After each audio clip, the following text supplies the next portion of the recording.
Welcome to RU ESports, ladies and gentlemen. A little bit of a rocky start, but nevertheless, we've got quite the exciting show for you guys today. We're going to do a League of Legends North American LCS preview show. We're going to go team by team, kind of look at kind of the strengths and weaknesses of each team now. In the past, we've done a lot of League of Legends analysis, and we've taken a look at each team very specifically.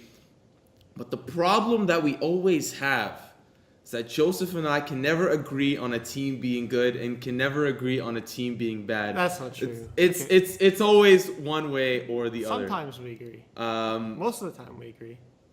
Well, it's when you get to the bottom half when we start disagreeing. Yeah, it's when we get to the bottom half. I'll say something like Echo Fox or Energy is good, and then he'll say no, Team Liquid is better.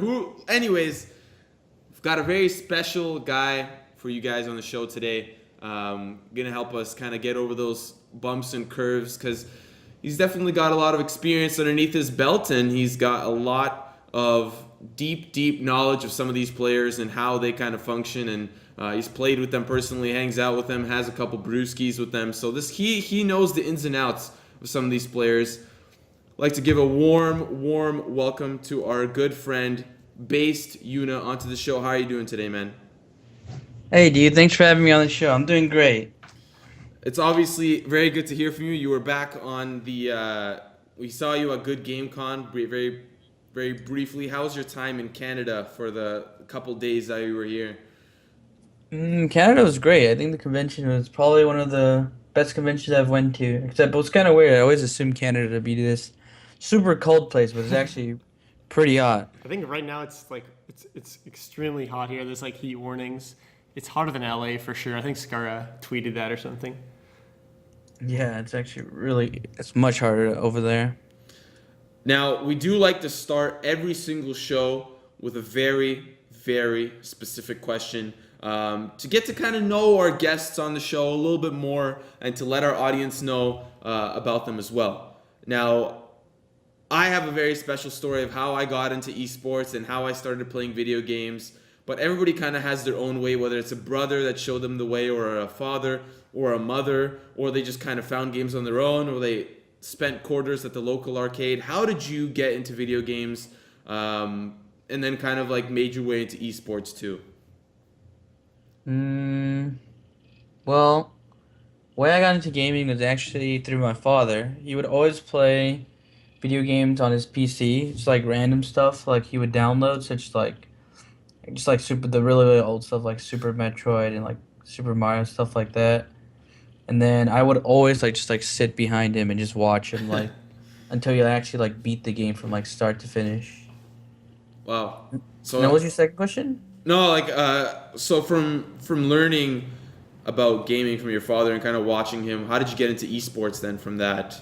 That's obviously a little bit of a big jump, but how did you get into esports and how did you get on the CLG roster?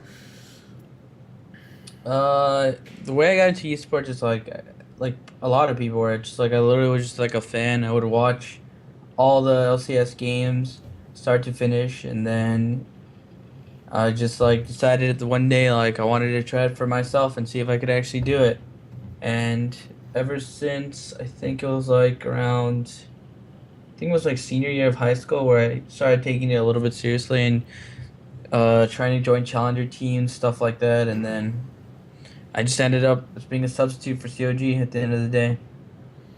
Now, are you happy with being a sub? What is your main role? If they were to throw you in MSI on the main stage up against SKT, what role would you play? I definitely play AD carry. That's my main role. That's what I'm listed as substitute as well. And if I'm happy at where I am right now, I think I'm pretty happy where I am right now. And COG is actually going to start using their substitutes a lot more. So I believe I'll start participating in scrims, and I'll be a on-site with helping with maybe a little bit of coaching and / analyst work. Cool. That's actually what I think a lot of teams are doing nowadays. They're building these challenger rosters that are now the teams are looking like 10 people, and they'll probably alternate between each team. What are your thoughts on that before we get into the bare bones of NA LCS. Like, what do you think about this kind of 10-man roster situation that North America is going towards? I think it's good and bad. Good because I feel like it's always good to have extra players to back up your team, such as, someone's underperforming or there's like a specific team you want to run a certain type of champion that another player isn't as good at. But bad because recently in NA especially, it feels like not as effective as something as like Korea, where, for example, like SKT, right? They always had Easy Hoon on their backside, so when they would just switch him and Faker out like every other game. But with NA, it doesn't really feel like there's ever a switch. It feels like there's like 1 to 2 weeks where they'll switch out like a player and then just stick with that player for the rest of the split. Well, I think Cloud9 really wanted to do that last split or last year after they had Bunny Fufu, and then that just didn't work out like at all. Like obviously they got high back and stuff, but now that like Cloud9 has a 10-man roster, don't they? I think it's considered a 10-man roster, but it's a little bit weird right now. Yeah, some teams are starting to experiment with it like a lot more now, and I think that's going to be really, really interesting. Sucks for fantasy teams, I know, for sure. But it's going to be really cool, because I know in Korea, like having Izihu and Faker being able to switch out totally threw teams off. Like you really didn't know which one would be there. Like what was the rule? Like 10 minutes before a match or something? Like was when you first knew? I actually like just attended some like Riot thing today, and they're changing it to 5 minutes after the Nexus explodes, you can switch out the player. Wow. So because it's gonna be best of threes, right? So, wow, that's pretty big news. That means that teams will have to know who they're subbing in pretty much right, like as the game's playing. Like they'll know, you know what, this game's not going too well. You know, we need a Zero mid player. Jensen, you're in. Well, I'm assuming Jensen's probably going to be on the main roster, but that's kind of like where my head's at, right? If you have like a mid who's specifically catered to assassins, or you have a support that's specifically catered to healing and not like engaged supports. Well, the coaches are going to have like such a bigger role now. Like they're going to have to really be thinking during the match, like, do I want to put this guy in? Do I want to keep him on? Like it's not like before where you could just like leave it till the last second, or like you have a time after the game to talk about it. Now it's like you really, really like it kind of puts a lot more pressure on the coach. But I think it'll be interesting to see if like maybe coaches will avoid putting someone in now, because you don't want to jump the gun, right? You don't want to just like shove someone in just for like the sake of it. Whereas before you had a lot of time to think about it. So I think they're really gonna have to manage their like 10-man rosters or their double mids or double AD carries. I think mid's like the only one where it really makes sense. Maybe jungler as well. Like AD carry, possibly, if you have two really, really good AD carries. Support, maybe. Like Cloud9, I could see them switching with Bunny and High, because I think High's like better shot calling, but Bunny's way better mechanically. So it'll be interesting to see, because I know it worked really well with Easy Hoon and Faker. I think as far as 10-man rosters go, somebody like High is a very special case because he's played 3 different roles competitively, but you can't really say the same for a lot of other players. I mean, I think Wild Turtles played a bunch of different roles, but his main role really is AD carry. Like he played jungle for Cloud9, I think, for a little bit. There's a lot of players that have played in different roles, but their main role is really what they're best at. High is just like a very special case. For sure. And he's playing mid right now in the challenger scene. So is he? Yeah, he is. Who's their support? Lemonation. Oh yeah. Shit. Yeah, I hope you're not just finding out about this now, but we're gonna get into. Ooh, I think the call died. Give us a moment, ladies and gentlemen, as we're trying to. Oh, Yoona, are you there? Yoona. Let's just close this bad boy up and give it another go. So I think like the main thing. Hey, are you there, Yoona? Oh, hello. I'm back. Sorry, the call just like randomly died. Yeah, no worries. We were just kind of getting into each team, and we're gonna start with, I guess, the bottom side of the list of what I like to call is the bottom side of the list, because we'll get to the big boys later on. But I want to start at the bottom of what I think will be kind of like the bottom 5 teams. That's what you think the bottom. Oh, that's what I think. But I think we can. What's the Okay, you know what? Let's start with a ranking system. Let's start with that first. Why don't we? I think it's better to start from the top, don't you? You want to start from the top? Or you want to start with? I think I wanted to save CLG for last, to be honest, because Yoona will know the most. Is the hardest to like decide. Well, if we start from the bottom, then it'll just begin. Okay. We'll just start from the bottom. We'll just start from the bottom. Go. Phoenix 1. The guys who bought Team Impulse's spot, they kind of look like, to a lot of Reddit users, to a lot of popular opinion, it seems to me like Phoenix 1 probably looks like a team that will place in the bottom half of the standings. If you're going to be playing up against Liquid, Immortals, TSM, Cloud9, CLG, those are already top 5 teams. Mm-hmm. Your chances of placing in the top half are a lot slimmer.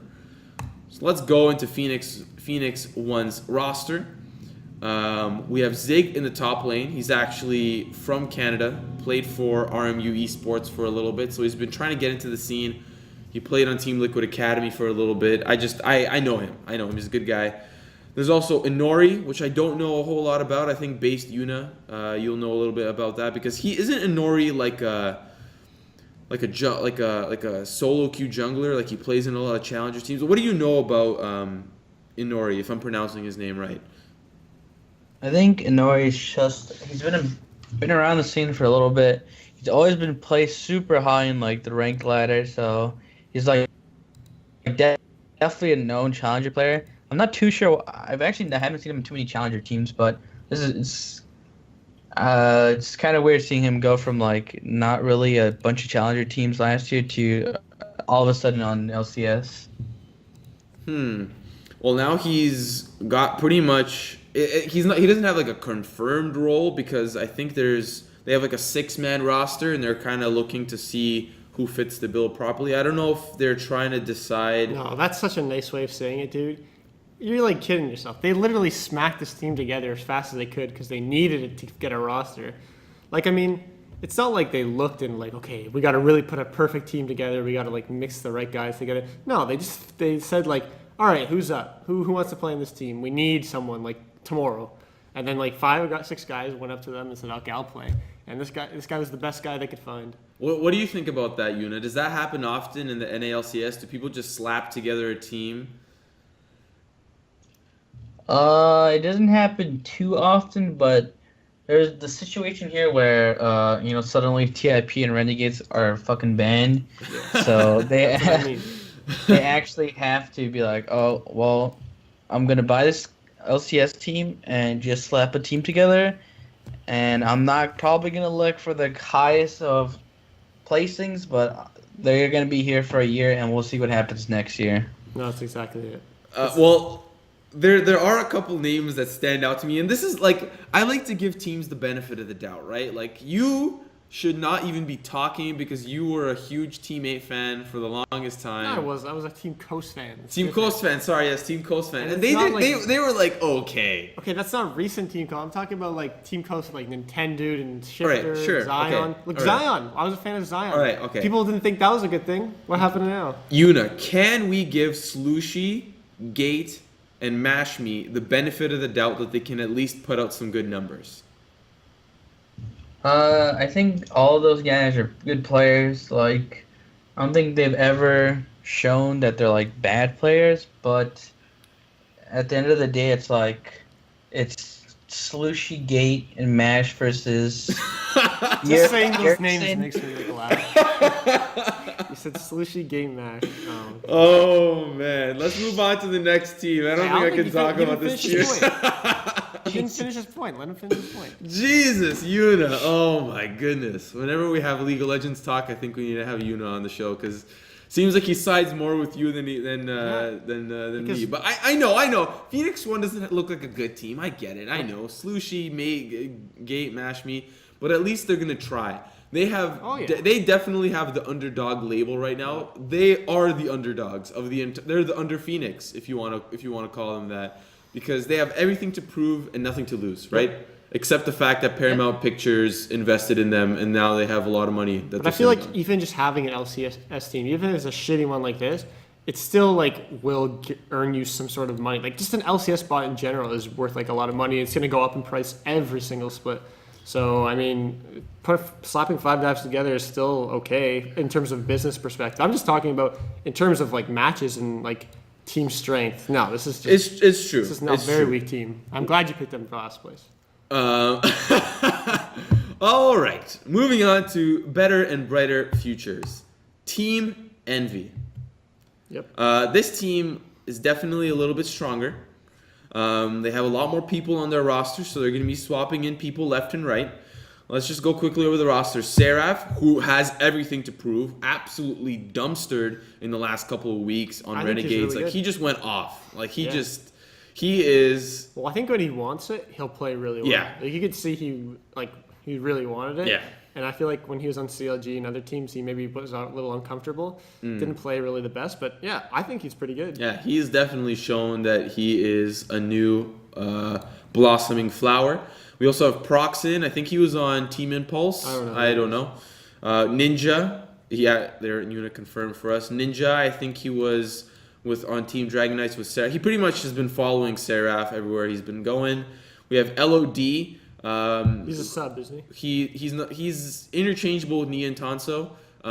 This is the first time we're seeing Nia and Tanso return back to the LCS. I think maybe he's taking a break and he's got that drive to get back into. I always thought he was okay. Like I didn't think he was as bad as people thought.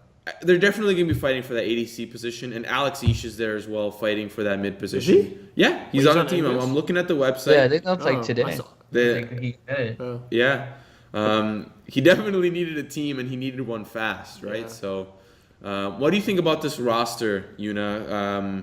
That they have this double AD and double mid. Oh, I forgot Hakuo is their support. I think he was on Renegades after Remy left. Oh, okay. What do you think about this roster going into the LCS? I think we're on the right track of putting this team kind of in the bottom half, but I just don't know how well they'll do. They're definitely an upset team. This is the upset team right here. Yeah, maybe. What do you think, Yoona? I think I agree with you. I think that these guys showed a lot of like potential during the end of last year's split. Or last, spring split? Yeah. It's especially like Seraph and Ninja, like those guys just went off like a bunch of times with Renegades. But at the end of the day, like their score in LCS was still like pretty lackluster. And they're still like, even though like they're somewhat known players, like for example, like Nian, Lod, Hakuo, Proxton, they're still like freshly new players, and I don't know if they'll be able to like compete with the best. I definitely don't think they're bad though. Who do you think, as far as AD carries go, being an AD carry main yourself, LOD or Nian Tanso, who do you think will kind of win that AD carry spot on the team as part of the main roster? I think if I was forced to pick one, I'd probably pick Nian. Just because I know him a bit more and I've played against him a bit more, and I think he's pretty good. That's not to say that Lod's like a bad AD carry, but I think Nian just like out edges him just a little bit. I think Lod's been like really bounced around. Like he's always going from team to team, challenger team, like just running around basically. And I feel like Nian, he used to play top, right? Like he was a top laner on CLG, right? Yeah. Was it? Yep. Yeah. So he has a lot of like competitive experience, especially in the LCS, right? Lod kind of.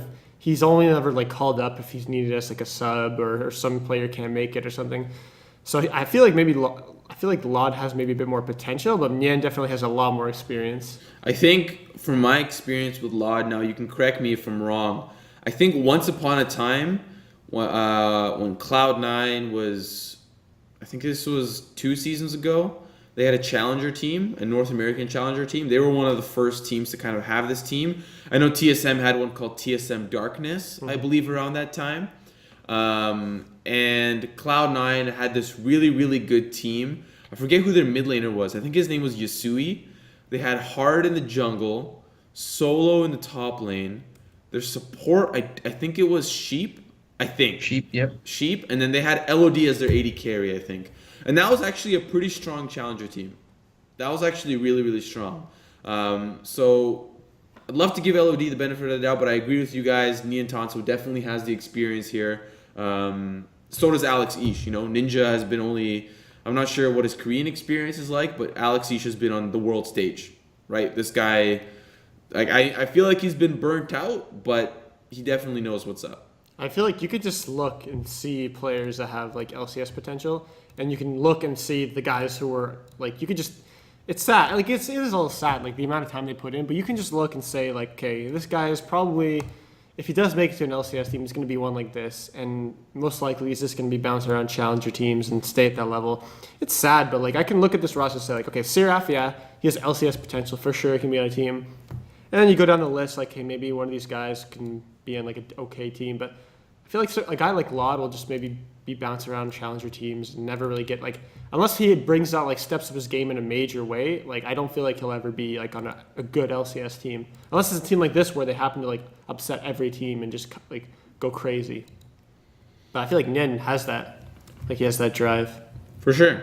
I think that really just about covers it. These teams are very easy to go over, and once we get into better teams, it'll be a lot harder to kind of dissect where their strengths will lie. Well, these two teams that we just went over were literally the teams that had to be slapped together. Exactly, yeah. We went over the Renegades and Team Impulse spot, and I'm actually curious if Renegades will somehow make a reappearance. What was it, 1 year or 2 years? I think Monte Cristo was the one that got a 1-2 year ban, whereas Oh no, Renegade is permanently banned. Who is? I believe. Oh man. Renegades, as the brand. I think only the things that are banned for a year is Monte, right? Yeah, he can still own a team, but a year from now. Chris Badawi is permanently banned. He's out. He's done. Renegades does pretty well, in other esports. They have a Counter-Strike team, they have a Halo team or something like that. So they might live on like that. But yeah, maybe Monte will put another team together. I feel like this maybe was a little I don't want to say traumatizing, but he's gonna be hey, do I want to go through all of this again? I'm just gonna stick to casting and analysts and stuff like that. Yeah. So for sure. What's your next team? Huh? I want to see what your next team. My next team. This is gonna be. I think you already know what I'm gonna say, but I would honestly place these guys a little bit higher. I'm gonna pick Apex Gaming here. What? I just think Echo Fox can place higher than them. Energy can place higher than them. I don't know if you agree with me here, Yoona, for Apex being 8th place, but that's what I'm locking in as my choice. But we'll see if Yoona has to disagree. Their lineup. I want to hear what Yoona has to say. Yeah, Yoona, what do you think about Apex? They got this 10-man roster Go thing through the going. roster first, actually. Yeah. Go through the roster first. Okay. Yeah. They have a Korean, another Korean, Keen, Apollo, Xpecial, Diamond Prox, Shifter. Yeah, but don't go through the subs. Just go through the main roster. Or are they doing this 10? They're doing this 10-man thing. Quan, and another Korean. But I'm just looking at the main roster. They look pretty good. What do you have to say? Let's start with the first half, and we'll go into the second half. The first half is Ray, Shrimp, Keen, Apollo, and Xpecial. What are your thoughts on that? On how that roster smells? Again, it's a 10-man roster. I highly doubt they'll somehow be able to utilize a 10-man roster where they constantly switch out players back and forth. It's probably going to be pretty determined during I don't know, I guess week 5, week 4, week 3, something like that, where they're okay, Shrimp, you're on for the rest of the split. Who's the other jungler? Diamond Prox. Diamond Prox, you're off, or vice versa.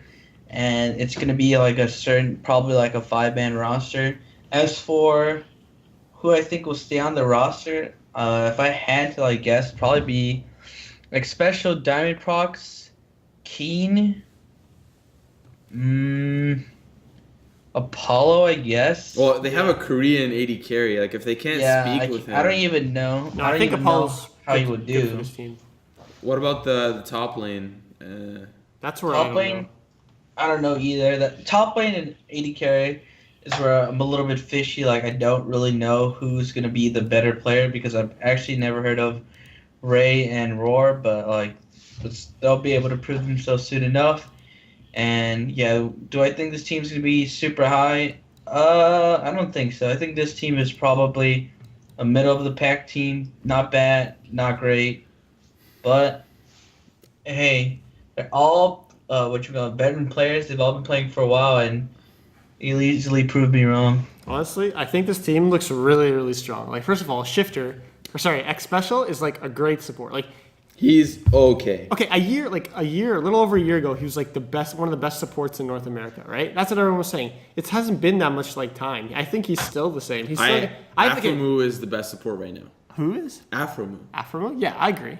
But I think this guy X Special can definitely be top 3, maybe top 4, like support in North America. But besides that, like going up the list, Diamond Prox, he went ham when he was on Unicorns of Love. It's so sad that he couldn't play on that team because I think they had a lot of potential. I think he is just gonna go off. He's gonna like just totally wreck everybody. This guy is like a beast. He has so much experience. He's got so much skill. I think that's really gonna like factor in here. And then like you're looking at the other people. Keen had like a great run when he was on Gravity. Yeah, that's because he played cheese. Now that's something that we gotta talk about, Yoona, because Keen's champ pool, it's great, it's fantastic. But I think if let's say Apex for some reason placed top 2 and they got a seed at the World Finals, I don't know if Keen's champion pool, like it's cheesy, yeah, but in a best of 5 series, people will shut that down very quickly. So what's your question? Well, considering how North America is in a best of 3 series right now, Keen's cheesy picks will get shut down a lot faster because before in best of 1s you wouldn't know what he would pick, right? And that's why Gravity did so well, because Keen, like they would consistently create these kind of cheesy strats around Keen. They can still do that, but because it's a best of 3 series, they can eliminate Keen's champion pool very quickly. That's not a question. No, I'm just wondering how they'll deal with that. How does that make them a middle of the pack team when Keen has such a weird champion pool? Yeah, but the thing you have to consider is like, okay, so how many active subs can you have like during this split? Like they can't have 5 guys that can change, right? Is it 2?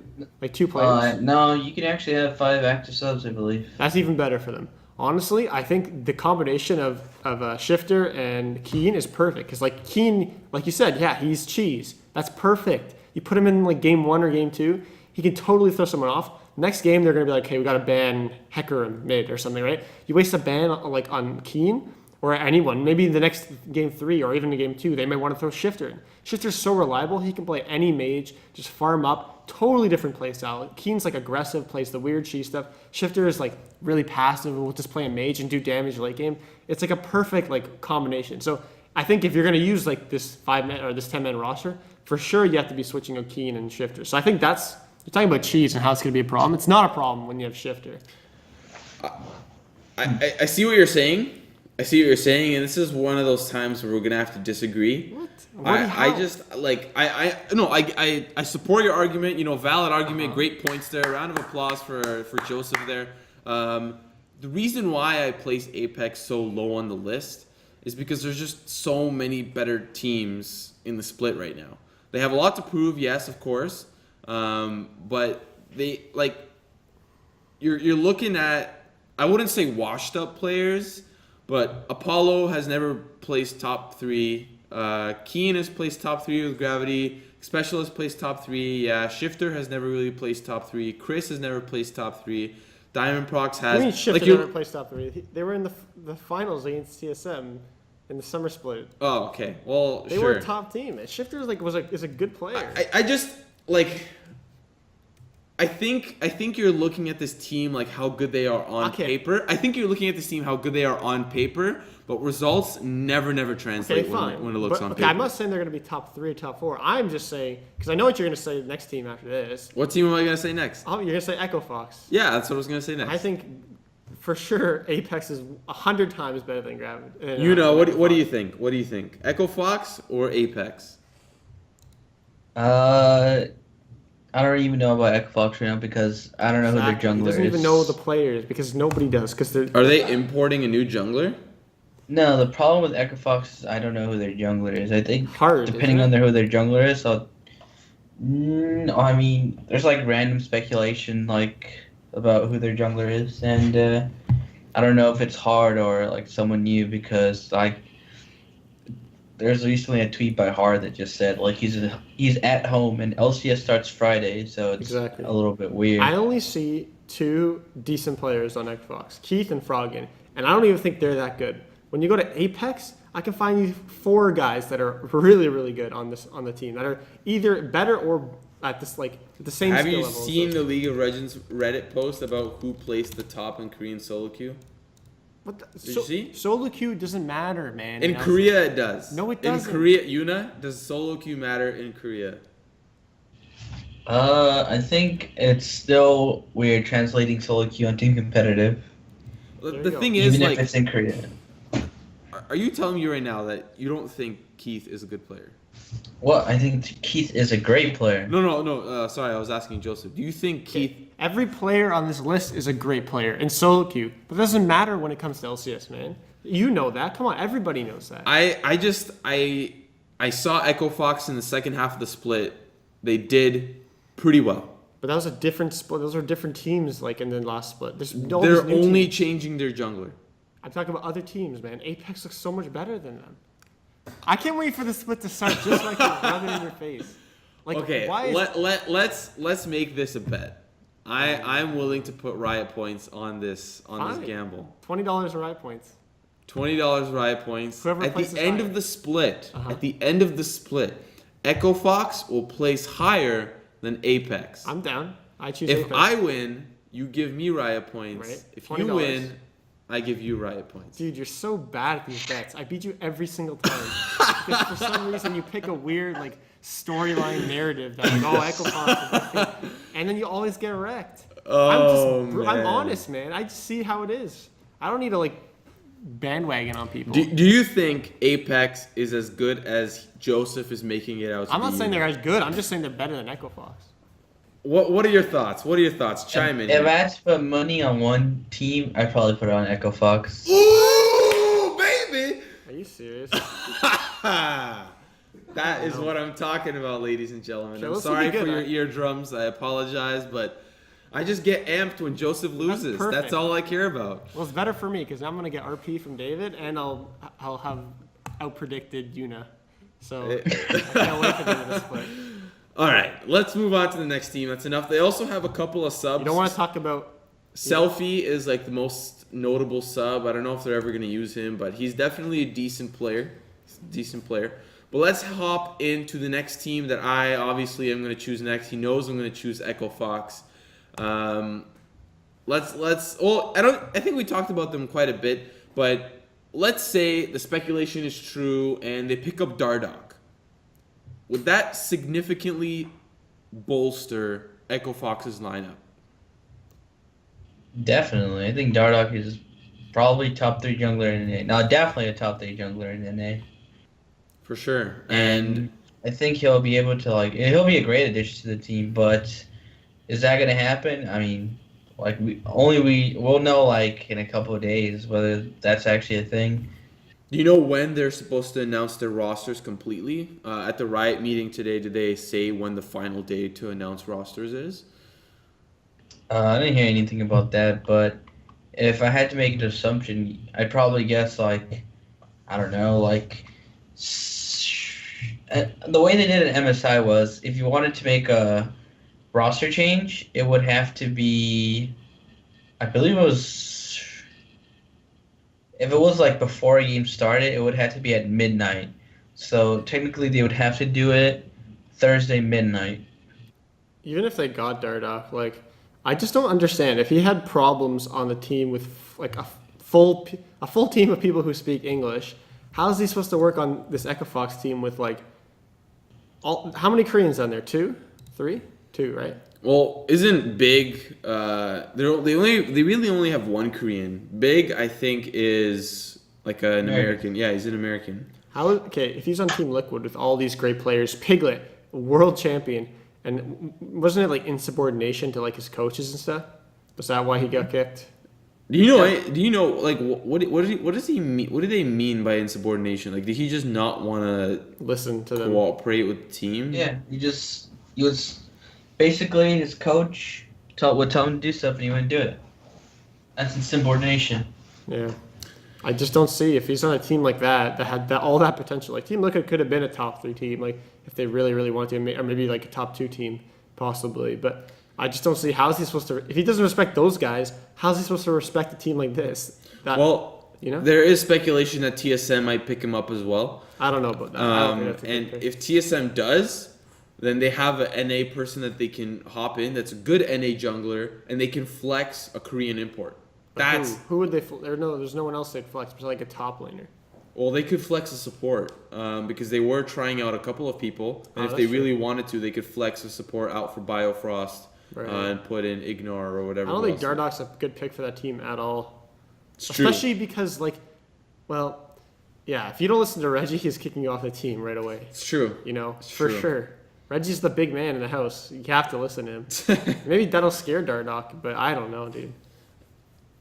So Echo Fox, I don't think there's a lot that we can say right now. I do like the roster, but I place him middle of the pack. They're middle bottom of the pack. First of all, you're placing them bottom of the pack right now. No, we're at like 6th place right now. No, we're not. You went 7th, 6th, yeah. Oh yeah. Yeah, somewhere around there. That's like bottom. That's middle of the pack, but on the bottom side, yeah. Bottom. No. I mean, and I have them lower than you. The person who I'm looking at here is Froggen and Keith. Like, they're really going to be looking to carry the team, and they did last split. They have to carry the team. They had a rough start. They had to put Golden Glue in. They had to put, I think they had Solo in as well. They had they had a whole bunch of people. But the fact that they have Froggen and Keith for a full split now, that all their visa issues are solved, they're good to go. I think this team is ready to prove people wrong. But we'll see how that turns out. What was the bet we made last split about Echo Fox?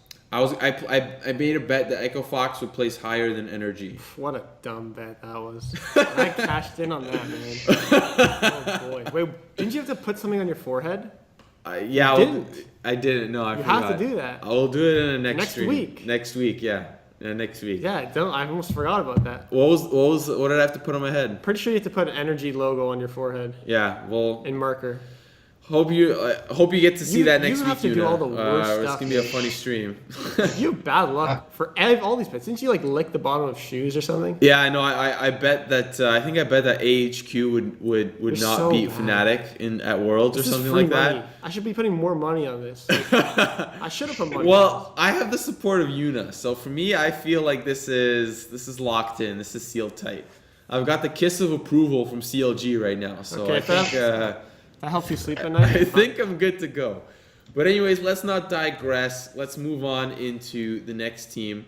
And I was going to put Energy. Do you have any... do you think Liquid deserves that spot? Or do you think Energy is a good assumption to place at 5th place? No, I'd say Energy. Makes sense. Say Energy? Yeah. I think this team is really, really worth talking about, considering somebody in the room is a big Santorin fan. That's actually the guy who owns this fantastic place. Game Without Pains, as Joseph likes to call him, Scott, but his name is actually Ben. Let's talk a little bit about the roster and get into kind of like the specifics here, because this team I want to dissect, because I actually think this is a terrible roster, and you're gonna tell me different. But let's go into it. They have Quas, Santorin, GBM, who the team is focused around GBM, OHQ, and Kiwi Kid. They have Otter as a sub. I'm not sure if they're going to use him, but he used to be on Enemy. See, all these, he's just a guy who bounces. Yeah. It's like Lod, man. Yeah, anywho. I want to start at the bottom of the roster, because that's where I think they're the weakest. Kiwi Kid. Yeah, I agree. What are your thoughts, Yoona? Because it looks like me and Joseph finally, we agree on something. Kiwi Kid, we don't think he's a good player, and we don't think he'll take this team very far. But do you have anything to counteract that? I think Kiwi's the best player to come from Dignitas. Whoa. I think Kiwi's also pretty determined. He actually started taking competitive pretty seriously ever since last year. If you actually saw him climb and practice, he actually is a pretty serious guy. I actually have a lot of faith in NRG and Kiwi. Wow. That is saying a lot, because we obviously only see what Reddit sees, right? We see the gameplay, we see the tweets, we see whatever, but it's good that you're bringing light to to us for this guy because a lot of people are probably not rooting for him, I think, because he comes from top lane where he had the most deaths a long time ago, and then he went to support and he played pretty good. So we'll see how he does. What do you think about OHQ and GBM? They're kind of Korean pickups. The team is focused around GBM, and you can also add your thoughts on that. As for OHQ, I think everyone knows who OHQ is. Like, brought from Korea. I forgot what team it was on. It was like CJ Blaze, or can't recall it, but super good AD carry. Didn't he go on TDK, I think, for the Challenger Series? Yeah, famous for like his carrying skills, and went on TDK and like showed his stuff there. Even though TDK couldn't come out on top, I think everyone saw OHQ play and saw that he was like super consistent, like great scores even when they were losing. And I think OHQ is probably gonna keep doing that. Like, I still think he'll be able to like compete with great AD carries in LCS. As for GBM, like, I don't know too much about GBM. Also, like, from Korea, I forgot what team he was on before, but I think his last year split wasn't like that great of a showing for him. Yeah, no, that's for sure. And I think there was an article that brought to light the problems with GBM is the fact that he can't really communicate with his team. That was a problem last split. He had impact on the team and he couldn't communicate. So with a pretty huge English-speaking roster, as well as the spice of life with the Brazilian Quas, I think they'll definitely have problems. He's not Brazilian. He's like South American. Venezuelan or something. That's South America. Guatemala. South America. Yeah. Sorry. Not Brazilian. Racist. South America. He's going to be playing Mordekaiser top. No. I think they'll definitely have problems with GBM's communication because that's who the team is focused around. And if Santorin doesn't have faith in his mid lane, I don't think he'll come gank very often. But that kind of brings us our next player. What do you think about Hot Guy Six-Pack? I think Quas and Centaur are going to be the biggest question marks of the team. Like, both of them came from, like, great LCS teams, right? Like, TSM, when Centauran left, they were still, like, a super good team. And then he left for, like, summer split or, like, a spring split. Went to a random challenger team that actually tried screwing him over. Ended up on NRG all of a sudden.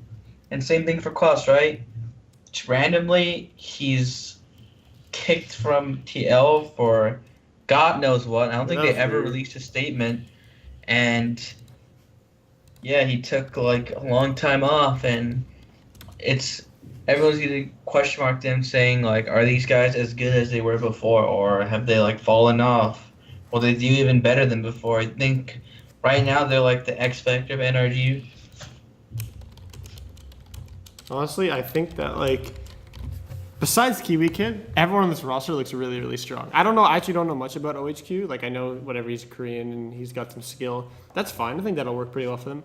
I think from the mid lane and up, their roster looks so strong. Like, Quas is really, really good. I don't know why people like always downplay him. He's always been consistent. He's either been an average or like better than average. I feel like he's always there for the team. He's a playmaker. He can carry top as well. Santorin's a very strong jungler, pretty smart, like pretty well, like does well mechanically. He played on TSM. He has so much experience.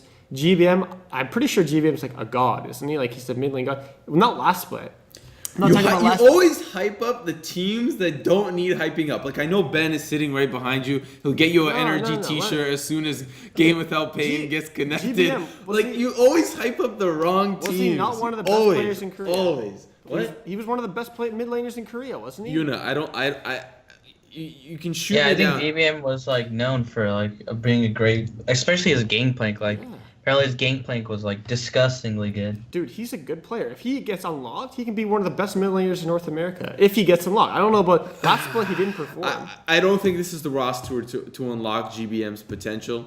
No, I don't know for sure. We'll see. I'm not saying I just like Yoona said, didn't have a great showing. And will this team turn it around? Who knows? I agree that he didn't have a good showing. But one thing that we need to look at is Santorin's connection with Bjergsen. The relationship that they built together. can that be translated to a relationship that Santorin can build with GBM? It was the connection that Santorin had with Bjergsen. Like, can that translate into a fantastic relationship that GBM can thrive off? I don't know if that's. And Quas will never get ganks. That's not gonna be. And only bot lane and mid lane will get ganks. Like, who knows? That's not gonna be the X factor. It's just gonna be depends whether he can like play well on this team. Like, I guess it could be like a good idea. Like, yeah, Santorin's used to like just ganking mid constantly. I don't know. I just feel like maybe GBM has to get comfortable. I still think they're a really, really good team. I don't think they're better than. Who do we have next? Liquid. I think Liquid's a little bit better, but we do have a comment from the chat, and it's just like we have our little chat box here. I'm putting my hand where the chat box is. Vitter the Ghost says Energy is a solid team if they mesh well, and that's something that we've been driving home this entire conversation. If you can't conversate with GBM mid game, you're gonna have a bad time. That's pretty much whether or not me and Yoona can agree that Energy is a good or a bad team, at the end of the day, if GBM can't voice what he wants to do and how he wants it done, Energy will be 8th place, if for all I care. Ruthless. Well, I don't for okay, they won't be an 8th place team, but that's the key. That's the key. Well, that's why I have them below Liquid. That's what I call the Kiwi key to Energy's success. For some reason, you really don't believe in Energy at all, and I mean, last split showed too. And what's gonna happen next week? It's funny. I wish you had some markers now. I could do something about the Energy logo on your forehead. Oh man, that'll be good, dude. Wait, what's our current bet that Echo Fox will place low? Well, I think Echo Fox will be. Will place above Apex. Yeah, it's Apex. And you're gonna give me 20 RP, and I'm gonna have the satisfaction of being correct. Okay. Well, this guy also in the chat, Vitter the Ghost, says that he thinks they're a playoff team. What are your thoughts on that, Yoona, with Energy being a playoff team? I think they have a good possibility of becoming a playoff team. True. He also says they have star players other than the support, but Kiwi is still good. That we can agree on. I don't know if they're a playoff team or not. I don't know. I don't think I agree with that. I think they're guys. What's the lowest you have to place to be a playoff? Top 6. Isn't Six, it? yeah. So they can definitely make top 6 because we're already in. But I think by playoff team, they mean like the guy means like they perform top 4 better during playoffs than during the split. Well, we'll see. Let's move on to the next team up to bat, and I think that's going to be Liquid. Yep, we're going to give that to Liquid, but they are having problems with their jungler right now. So yeah, that'll be weird actually. If they can't get their jungler sorted out, they might actually be worse than Energy. Well, they have Moon, who can just hop in. But there's this is such a weird trend in LCS. Like you just pick random Korean guys to just join the roster. I don't think that works. You really got to find someone who will mesh well. You know, like it seems like all these lower tier teams are just finding Korean guys just to plop into Moon's their not roster. Korean. Huh? Moon's not Korean. He's not Korean.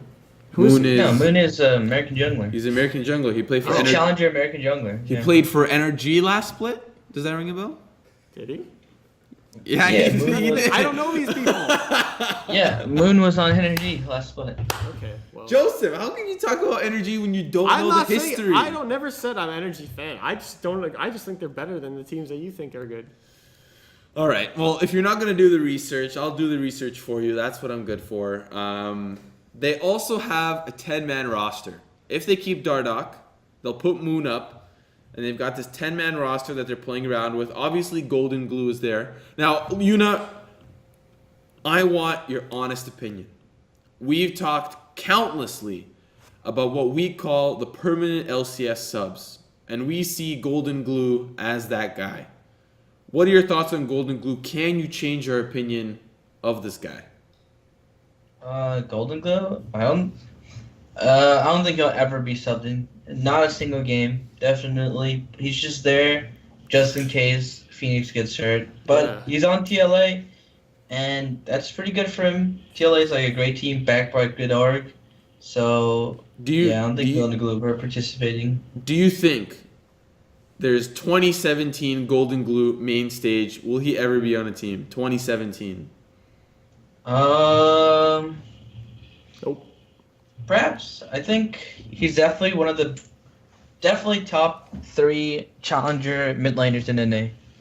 Okay, but you have to realize, like, the only way for him to ever get on the stage is for something to happen to Phoenix. So unless Phoenix decides to leave, or he's been on stage for Echo Fox. He played yeah, I know, for but a I'm couple talking games. about like he's a sub for Liquid right now. Yeah. I think this is gonna happen. He's either gonna leave Liquid as a sub and join some other challenger team, or be a sub for some other team, or something has to happen to Phoenix where like maybe this split or this next the next year he doesn't perform like that well because he's always been like good. Like he's always been pretty consistent, pretty good. So there's no way in hell that Golden Glue will ever have a game as long as Phoenix is able to play. There's no way. Don't you agree with that? That's true, Yeah. and he's been on Liquid for a long time, so I know he's reliable. But I just want to know more about Golden Glue. Phoenix, I know a lot about. He had this crazy quadra pentakill as a Zir on CLG. I think it was last split or the split before. I know about Phoenix, but I don't know a lot about Golden Glue, and I just want to know what his potential is. Because at the moment, there's not a lot of NA talent to fill these voids. How do you not know a lot about Golden Glue? He's been like floating around the scene for like years. I know, but Yoona would know the most about Golden Glue out of the three of us. Okay. That's all I'm saying. Another question I wanted to ask you, Yoona. Do you think Piglet has spent his time in North America? Is his time up? Do they need to get a new AD carry? What's this guy still doing in NA? What are your thoughts? I think mechanically, Piglet is probably top 3 in NA, without a doubt. Great AD carry, but in a team aspect, honestly, I've heard not a lot of good things from Piglet. And at the end of the day, like he did say, he was gonna like dominate NA, be #1 in NA, but he's never finished past 4th or 3rd. But I do think he has become like a top 3 AD carry in North America. Definitely, I agree. I think Piglet's a great It's AD true, but I think he's got the forgiven syndrome where he's got all this praise, but he's just really toxic. I don't know if he's toxic. I don't know if that's true. Well, I think you're kind of right when it comes to like forgiven syndrome. Not that he's like, I don't know. Technically, I haven't seen anything, so I don't know if he's actually toxic in a team aspect. But it's definitely like a great AD carry who doesn't have the the trophies to show how good he is. How could you blame him even the slightest for being a little bit toxic when he went from #1 team in the world, winning the championship, to going to Team Liquid, which is a great team, but I mean they're not world champions. How can you not expect him to get a little bit angry when his team doesn't do something right proper? it's true, but rather than get angry, sorry, Yoona, go ahead. I feel like that's like not a good excuse to use. Just because he goes from like a world champ to TL, it's like SKT chose not to continue with Piglet.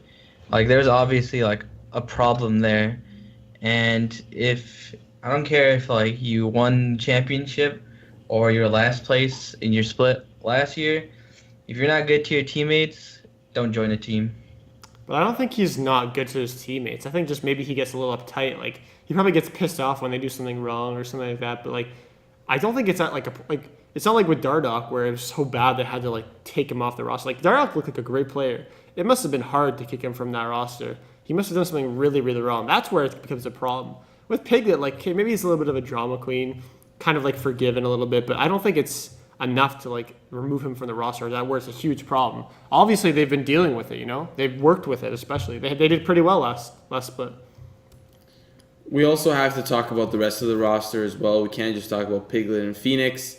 They do have Matt as their main support, who really showed up last split as a good support. I think he comes from Hawaii. Sounds like he's got some good morals and some good gameplay.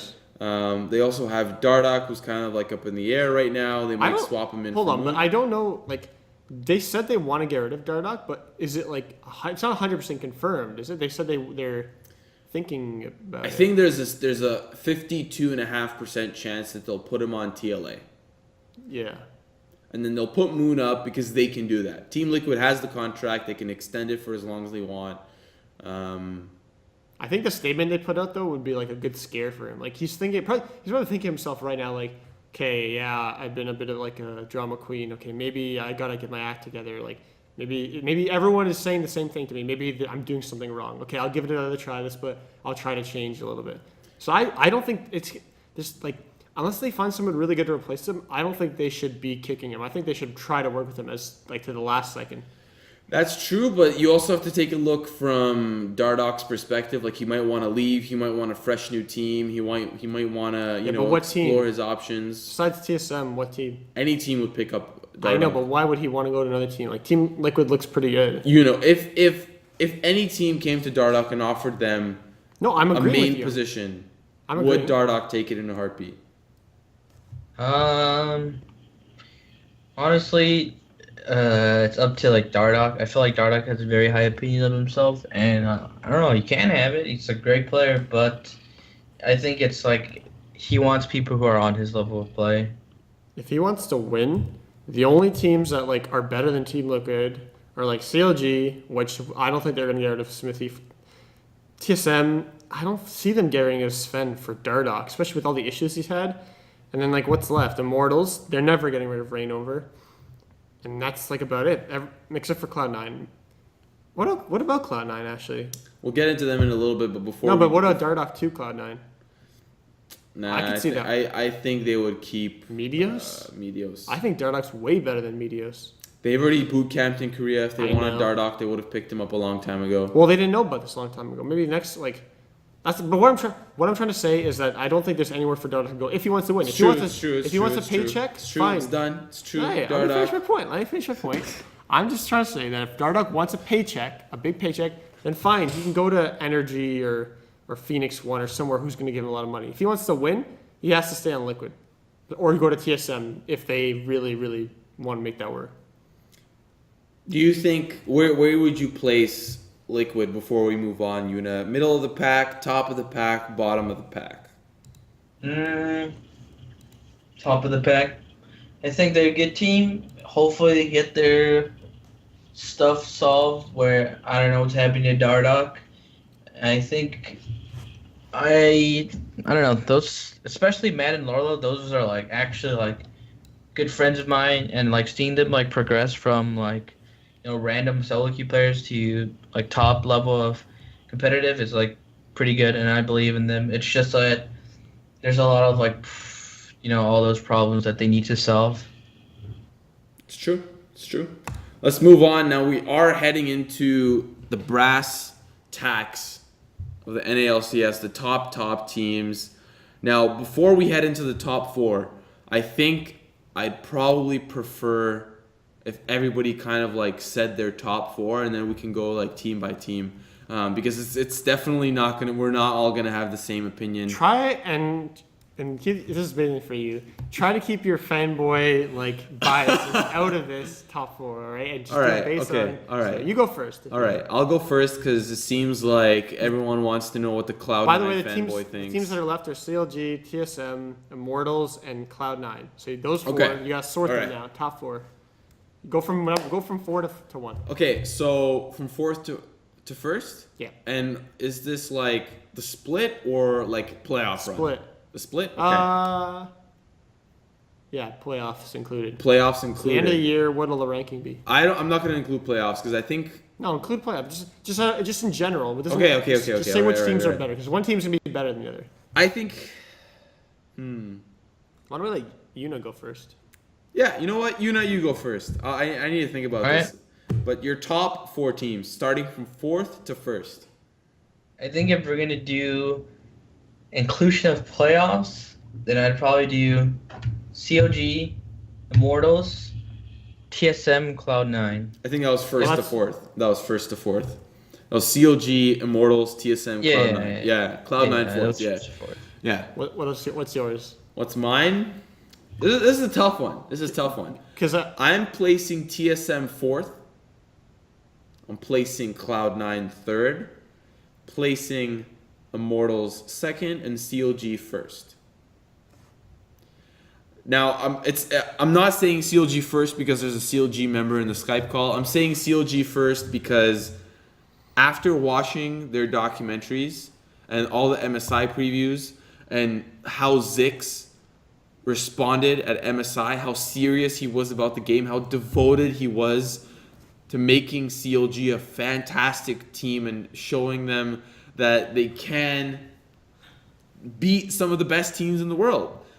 Showing Zion Spartan just like going off like so super motivated. The entire team, like Yoona, correct me if I'm wrong, but the entire team is probably just on steroids right now, just like ready to win.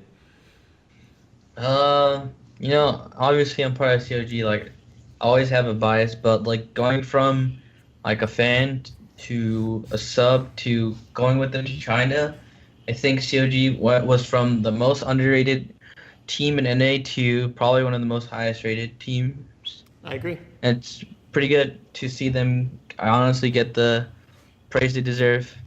I definitely think CLG is like a top level team, and I think that's like you'll see my rankings. It'll pretty much reflect that. But just want to say one thing. You mentioned like the documentaries. Those documentaries are so great. Like the CLG ones, the TSM ones. I think. I honestly, this is where my fanboyism is gonna come into play. Cloud9 has the best documentaries ever. But what I'm trying to say is these documentaries, they're great. They're fantastic. You get to see what it's like to be a professional player and all that. But the one thing you got to remember about these documentaries is that they only really show you what they want to show you. It's true. And it's, I don't want to say it's like propaganda. It's not that level, like, right? But they're not going to show you the team like malfunctioning and things going wrong. They might show you like a little snip. It's like, oh my God, big drama. And then they make up for it in the next episode, In the end, they show you what they want to show you. So I take those always with a grain of salt. Like, I don't always buy into those, but... Yeah, can you imagine being the TSM editor last split? Like, you probably had 100 edits. 100 edits from Reggie. No, you can't show this. Don't show cut the tape. Yellow starts swearing. Cut the tape. Cut the tape. Reggie is probably like one of the hardest bosses in esports for sure. They have the most. Yeah. They have the most soft-spoken coach ever. Yeah, because it's controlled by Reggie. Yeah, it's true. It's like a puppet, Yeah.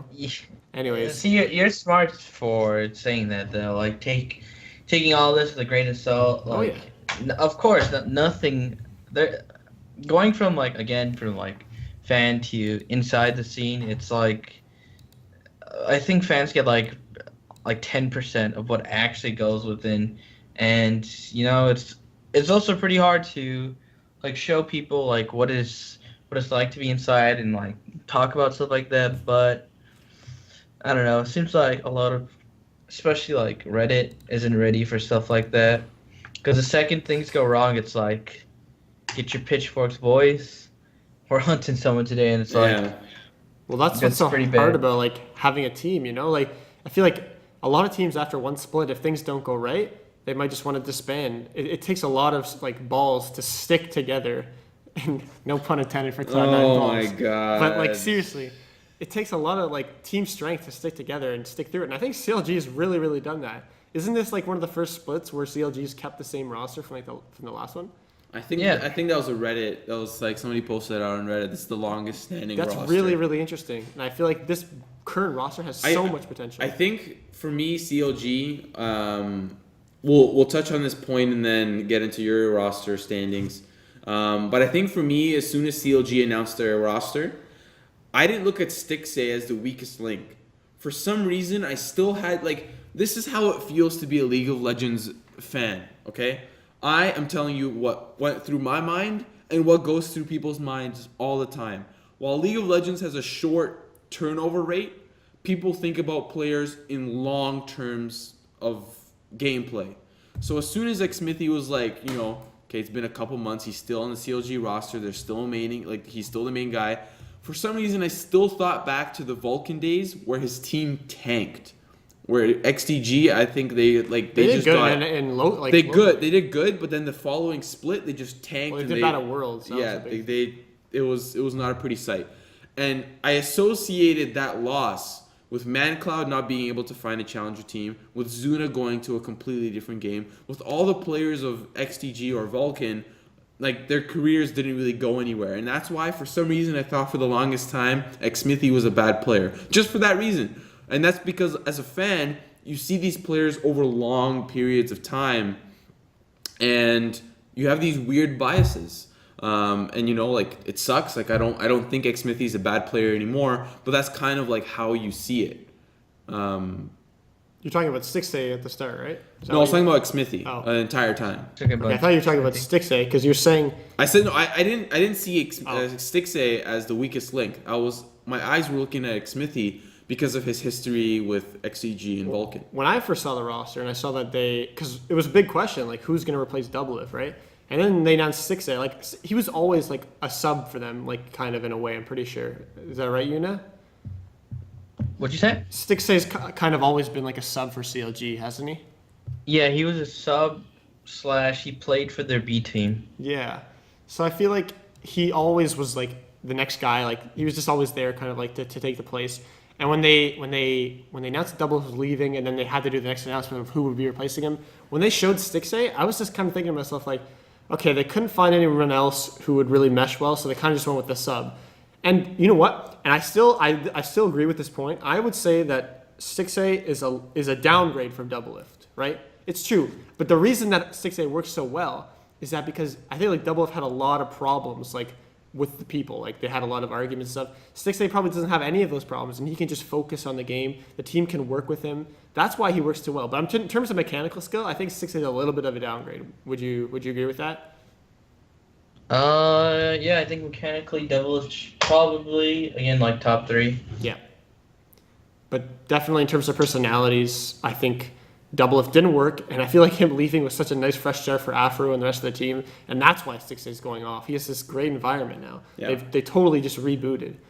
But yeah, when I first saw that announcement, I was like, okay, a little bit of a downgrade. I don't think it's going to work out that well, but Stixay's worked out fantastic. Yeah. I also believe like mechanics have really aren't like the way you win games anymore. Like before, like you could actually like solo carry games, but matter of fact, it's like team play matters the most in a team-based game. Of course, doesn't matter if you're like the best AD carry in the world. If you get 3-man dive, you're just gonna die. I agree, and that's exactly why all these like challenger guys who are really great in solo queue, Korean solo queue, if you want to say that, like when they're playing in Korea or just any solo queue in the top of the ladders. A lot of these guys don't fail well on teams. Golden Glue, Laud, these guys are like top, like they're top players in North America, right? And the solo queue, but it doesn't matter when you put it in a team. Your team needs to mesh properly. We do have a couple questions on stream that we got to get to. As soon as Joseph starts talking, he just never stops. Well, let me say my top 4. It's really quick. Really quick. It's basically the same as Yoona's. It's Cloud9, TSM, Immortals, CLG. Oh. But I totally think CLG and Immortals will fight neck and neck. Yeah. CLG and Immortals can swap, and I think TSM and Cloud9 can swap. Yeah. But okay. I think those guys will stay like at the spots. I Yeah. don't think like CLG, like TSM will be number 1. I think I'm not gonna get into it, but I think Cloud9 definitely has the possibility of being second. They have the power to do so, but we'll see how they run things. Who? I'm not willing to make a bet Cloud9 to be second. I think they've got the power, but we'll see. No. Nope. I think Immortals. Hold on. Disagree. Let's answer questions, Joseph. Joseph, stay focused. Stay focused. Don't look at me as your bitter rival. We're looking here at questions. Game Without Pain, our sponsors and endorsement partners who give us this wonderful loft to explore our adventures with radio shows and Twitch shows alike. They ask 3 very crucial questions. Question 1, are all gamer houses located in a similar location? Yoona?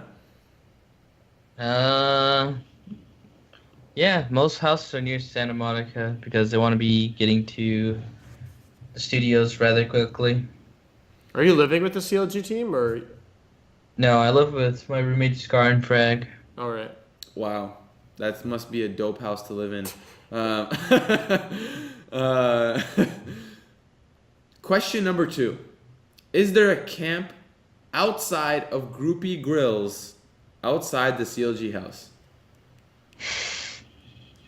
I thought these were important questions. I thought these were important questions, is what he said. So, is there a group? Do people ever? I'll ask a serious question. Do people ever come across the CLG house and they like knock on the door, like, "Hello, CLG"? Do people ever find the house, or is it like? I've never heard of a story like that, but in China, there's actually like a bunch of like Stixay and Jay are just like, I guess they got a lot of fangirls because they actually had so many fangirls. Really funny. So outside like your hotel in China, like there was just like groupies galore. I imagine media was like a bunch of I groupies. feel like groupies is a bad word for it, but Groupies there is a were bad word? definitely fangirls. Fangirls, got it. And number 3, this is The good questions are getting are getting less and less important. Well, game without pain, they pretty much do training for professional players and professional teams, and they just ask if CLG will hire Game Without Pain to train their team. But you obviously, I don't think, can answer that question without Hotshot GG or the CEO of CLG. Mattcom is our guy who deals with that stuff. Mattcom, yeah. But hey, maybe. Maybe ask Mattcom.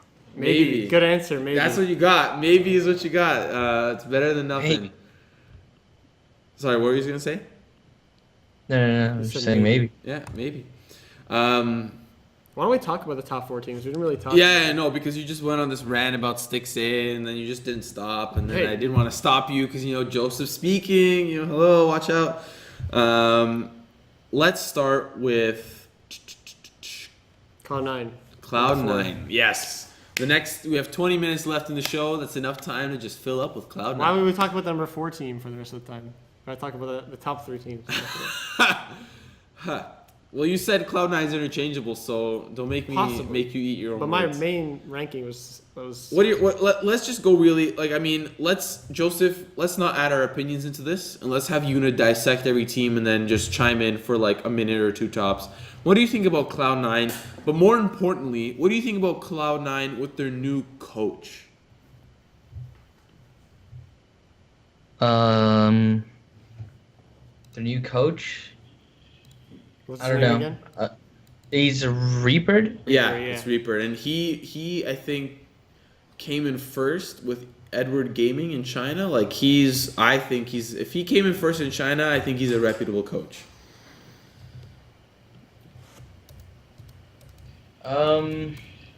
Yeah, I think COG upgrading Cloud9 upgrading support staff will definitely help him out. Again, it's kind of weird. It's like a huge roster change. No more high, no more rush, no more balls. It's a huge roster change, and Cloud9.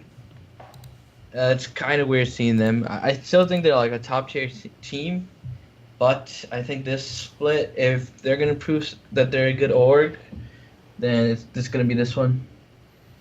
I think you're absolutely right.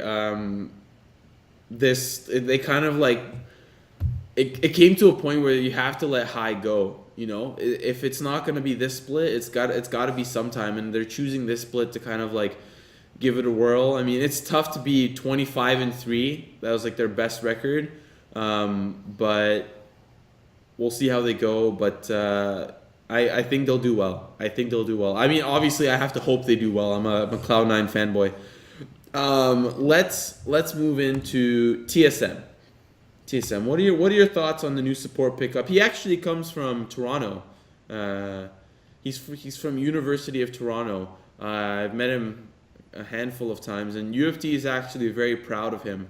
My timeline, my Facebook feed, everyone's like, it's weird seeing him in the TSM video, because they're not used to seeing their friend and colleague,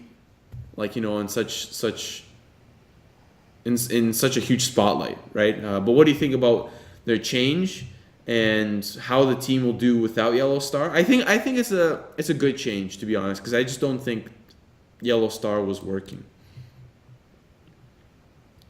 Yeah, I think Battlefrost it's kind of weird saying, Battlefrost Challenger support, he came from NA Challenger, and it's kind of really weird saying, hey, Battlefrost is an upgrade to Yellow Star, right? I mean, Yellow Star is like a highly acclaimed support, but like you said, there wasn't really a meshing going on with Double F Yellow Star, and apparently Yellow Star didn't mesh with anyone on the team, so it feels like TSM might run into the same could possibly run into the same problems as they did last year. The support doesn't mesh, and even in this situation where Yellowstar is like a veteran, definitely a huge veteran, and a shot caller. While Biofrost is very, very fresh and probably doesn't have any shot calling ability as of now. I think what I just thought of while you were talking about that is Cloud9 and TSM both have these pretty crucial roster changes, and it didn't seem like TSM was meshing at all last split with their new roster, and I don't know if they'll mesh this split very well with their. Just they had a small change, but they're still kind of a fresh roster, right? Cloud9 is well dealing with the same, but the only two teams in our top 4 that have the same roster is Immortals and CLG. So you will know that they will be comfortable with being in the top 2 because both of them have played together for a long time. They know what they need to do to win. They know what their win conditions are. They know what they need to do to beat lower teams. They know what they need to do to beat higher teams on the rankings. I can see why they're top 2, only because I think this roster thing is going to hurt both teams. But let's go into Immortals, and we'll save CLG for last. Immortals, what do we think about this roster? I think they're going to make up for last year, totally. Like, I think that the end of the split, end of the playoffs, they kind of loafed around a little bit. I think they had the weird, like, Lucian top comp, like, all that weird stuff. I feel like they really want to get it back and make up for that. That's why I said, like, it's between CLG and Immortals, like, they can interchange, because I feel like if Immortals really wants it, like, they totally have the power to do so. What do you think, Yoona? Yeah, I think Immortals also, like, it was so random. Like, Immortals went from 17-1, like, best team coming out of the, the split, and then all of a sudden 3-0 by TSM, who went 9-9. Everyone was like, wait a minute. That's exactly the opposite of what was supposed to happen. Yeah. So I definitely think Immortals is a huge threat and a huge, like, contender for number 1. I also think, like, it's one of those teams, like, you make roster swaps because something isn't working within the team. But Immortals didn't change a single player. Like, it's still Adrian Turtle, who he reigned over, and Pobelter, and I think it's going to work out for them again this split. I think so too. Who are they facing first? Cloud9. the first 2 weeks of LCS, Immortals doesn't face CLG, but they do have Cloud9 and TSM in their first 2 weeks, so we'll see how they do, because those are what we call the top 4 teams, right? So we'll see what happens there. And then obviously best for last, Yoona's tried and true, the Counter Logic Gaming. Do these, like, obviously probably a little bit of bias, but tell us a little bit about, I see your name there, it's on the sub list. What do you think about this team? Try to be as unbiased as possible, but your first match is against TSM, which is going to be really interesting because you guys went all the way to Game 5, and you guys took it home. What do you think? Well, I'm trying to keep it as least biased as possible, but I think COG is going to perform just as well, and I think it's going to be even better for us because I think the guys are finally have, like, the fans on their side. Like, it really felt like COG was, even though they won last split, not last split, but last split, no one really regarded them as, like, you know, a good top team. Like, no one even expected us to finish top 4. And now that we did it again, we won again, and we won second place in MSI. I think it's, like, a really good confidence booster for the team, and the team's staying the same. Like, there's no changes. It's just, like, more work and more confidence for the boys. So I think they'll still be number 1 team. Now this is going to be a good question for you, because I think there's a really interesting way to ask somebody who's got a little bit of bias what they think about their own team. Who do you think is the weakest link on CLG, and what is CLG doing to fix that link? Weakest link in COG. I think a lot of people would point to Huhi.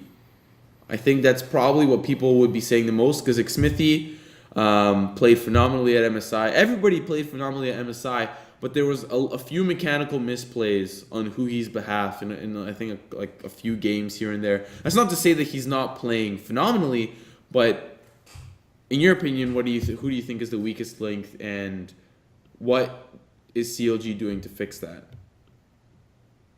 I don't really have like a super hard opinion where I think someone's like a weak link, but when it comes to like together as a team, I think everyone works together and like everyone calls each other out, not like in a bad way, but like they call each other out as in like no one's afraid to say like, hey, you messed up here, or we have to fix this. And it's really like a good environment for them to talk it out rather than like it becoming like, hey, you're not good or you're messing up badly. It's more of, all right, this is what we messed up together. Let's fix it together. That's definitely a good way to look at it. And I really love one thing that like I think every team needs to adopt coming into the next split is CLG's mantra. And that I think it was respect all and fear none. Because as a bottom team, like we talked about Phoenix 1, we talked about Echo Fox, Energy, Apex, we talked about all these teams that are probably middle of the pack or lower. You have to respect all your teams that you face, and you can't fear any of them. Like Phoenix 1, although it's Gate, Mash Me, Proxin, Lushi, there's all these guys who have pretty much no fans really to support them or to give them the strength. Don't fear CLG. Don't fear Immortals, because that is how you upset, right? Yeah. What do you think about with all that being said? We talked about each team. Kind of went through a little bit of a preview. The first week is coming up. Who do you think the top 3 teams are? You know, you can let us know if CLG has talked about this or not, or if this is even on anybody's mind. But which are the top 3 teams that will be really good at best of 3s? Because there's obviously teams that might be better at best of 1s than at best of 3s. But which teams will really take the best of 3 format and just run with it? I feel like I can say CLG, unless you don't want me to count CLG and pick another team, but I'm just going to say CLG, like, Tony, Zixlo, great coach, seeing him in person, like, that guy actually just never stops thinking about draft. It's pretty funny. And I think C9 and Immortals have to be the other 2. Like, I've also met Dylan, which is Immortals coach, like, super cool guy, also super smart about the game. And with C9's like more additional coaching staff, I think they'll also have like an advantage over other teams. Honestly, I'm just happy that CLG hasn't changed like any players at all.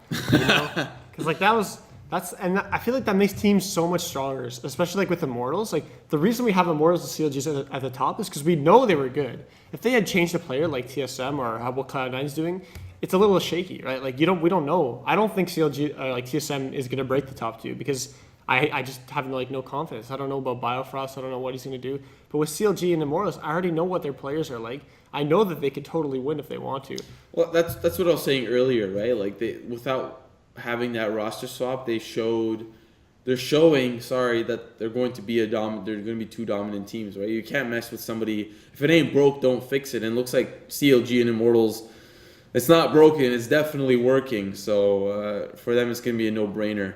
I think these best of 3s are going to be a lot more interesting to watch, but the downside, I do think, is the fact that there's going to be 2 streams running at once. That sucks. That's the worst part about it. Yeah. But don't you, like, when I heard about the best of 3s in North America, honestly, the one thing, like, and how Europe has best of 2s, the one thing I was thinking to myself is, like, most of these North America best of 3s are going to be best of 2s, you know? Like, when it's a top-level team versus a lower-level team, it's just going to be most of them are going to be best of 2s. Until you get to, like, really competitive teams, I think it's going to maybe get to 3 games. And I totally think that, like, during the regular split, Immortals might not have been so dominant if it was a best of 3. Like, people could figure them out, like the game before. It's true. You know? It's true. I do want to say this type of format, I don't know if you want to chime in on this, Yoona, will burn out players so fast. Like I think this best of 3 format is what like burns people out. Like I'm not saying that in a negative way. I just think that if you're like everybody has one. Actually, you know what? It might not be too bad, but over 3 days, let's see how many games a team has to play. Let's say every set goes to game 3. Over 3 days, you have to play 1, 2, 3, 4, 5, 6, pretty much at least 6 games. And they play. Oh yeah, they played twice. So potential 6 games per weekend. Yeah, that might be like it's good because you're playing one team and you can prepare a strat for 2 teams and you don't have to worry about other teams till later. But I just think that this is a very burned out format. Like I like it, it's fine. It's gonna be pretty interesting from a viewer perspective. But I'm thinking about the players. Like they're gonna be like, holy crap! Like this is just like taxing, right? Yeah, even if that's true, it's gonna make them so much better, like Sure. in international competition and just playoffs in general. Like, could you imagine most teams had only played like one or 2 best of 5s up till like the Worlds or MSI. No, that's horrible. That's horrible. Like this is gonna prepare them so much more, and it's gonna make coaches way more valuable. It's true. It's true. But as our viewers know, thanks Mom for watching. Oh right, one more question. Yoona, do you happen to know any information about LCS coming to Canada? No, I don't think so. Wait, isn't there like one game or one set of games for Worlds to be in like Toronto or some bullshit like that? No, for Worlds they said great tour across North America, and by North America they mean the U.S., which is understandable, but not really North America. There's like a couple people have speculation that it'll happen in Toronto, but since you enjoyed your stay, I think it wouldn't be a bad idea. So maybe we'll see you. Maybe we'll see you soon. Maybe one day. Maybe one day. We are approaching and coming at the same time to the end of our show.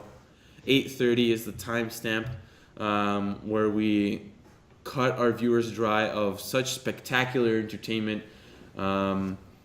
We always like to give our guests the opportunity, kind of like the limelight at the end of the show, to shout out anything they want to shout out, say anything they want to say, literally anything. If you want to like shit talk Skara, you can do that. If you want to shout out to CLG, you can do that. The floor is yours, Yoona. I don't have anything big to say. Just like shout out to like COG and all our sponsors, and like just like thank you guys for having me on the show. Like this has been pretty fun actually.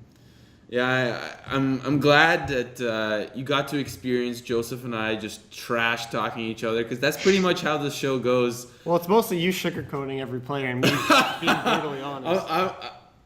This is an opinionated show, Joseph. This is an opinionated show. I like to give every player a chance. Everybody gets a participation trophy in my LCS books. But yeah, no, thank you for coming on the show. It was a pleasure to meet you at Good Game Con. It was a lot of fun. The 1v1s were a lot of fun. I hope you enjoyed that. I honestly hope that Good Game Con sets like a standard for conventions, because I think you guys had a lot of fun on stage playing with fans, and I don't think anybody really has done that except at like a HTC booth or something like that, right? Yeah. But thank you for coming on the show. It's been a pleasure. Your wisdom has been duly noted. I still think Joseph doesn't think any different about any other team, even though we've had you come in here, prove him wrong. You're with me on the bet. You know, I appreciate that. Echo Fox above Apex at the end of the split, but we'll see. Okay, wait, Yoona, promise me this one thing. When I win the bet and David makes a tweet about it on RU ESports, you have to retweet it if I win. All right? All right, Is that fair? I'll do that for you. Okay, there we go. Oh boy. Oh man, you know what? We'll see what happens. And look out next week when I. Oh yeah, next week we have Winter Fox Shroomed coming on the show. And you also have to do the whole episode with energy. I have to do the logo on your whole forehead. episode with a Crayola tattoo of energy. I'm gonna do it in marker. Gonna do Crayola. Marker. Crayola. Marker. Let's end the stream here, Joseph. We can fight all about which marker we're gonna use after when we turn things off. But thank you guys for watching. If you want to follow us, give us a big tweet button at RU _esports on Twitter. On Twitch, we are the exact same RU _esports. And our Facebook, unfortunately, received the death penalty in choosing our name. Our name is backwards, esports RU. That's unfortunate, but it is what it is. Give us some likes, give us some follows. Thank you also to BasedYoona for coming on the show. Give him a follow as well at BasedYoona on Twitter and on Twitch. I believe it is BasedYoona as well. Yep. Yeah. Thank you guys for watching. We'll see you guys next week with Winter Fox Shroomed. And until then, may all your esports be RU. Heroes never die. That's how we'll end the stream. Take care, guys.